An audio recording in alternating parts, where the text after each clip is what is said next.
Финиширање на процесот на зачленување во НАТО и Европската Унија конечно да даде зелено светло за почеток на преговори за членство. Тоа се двата приоритета во надворешната политика за 2020 година. Ако станувањето 30-та членка на Алијансата е известно, се чека само ратификација на пристапниот протокол во Шпанија, тогаш делот во интеграцијата е покомплициран. Во јуни земјите членки решија дека за Северна Македонија одлука ќе има во октомври. Октомври дојде, но не и одлуката, пред се поради барањето на Франција прво да има реформа во така наречената методологија на пристапување, па потоа да се додели датум. Конкретно јануари се очекува Европската комисија да изготви таа методологија, а конкретно февруари да излезе со кус извештај за напредокот на земјава.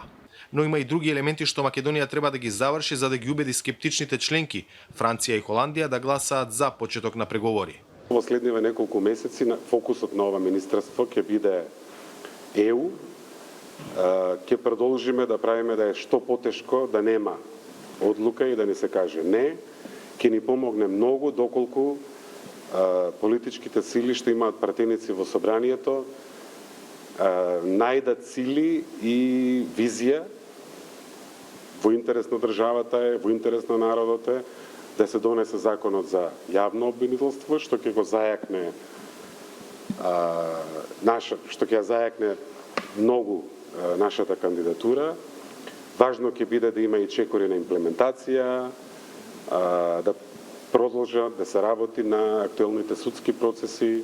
Прашање дали овој парламентарен состав, имајќи ги предвид разликите, ќе успее да се усогласи законот за јавно обвинителство да го усвои пред распуштање на парламентот поради априлските предвремени избори.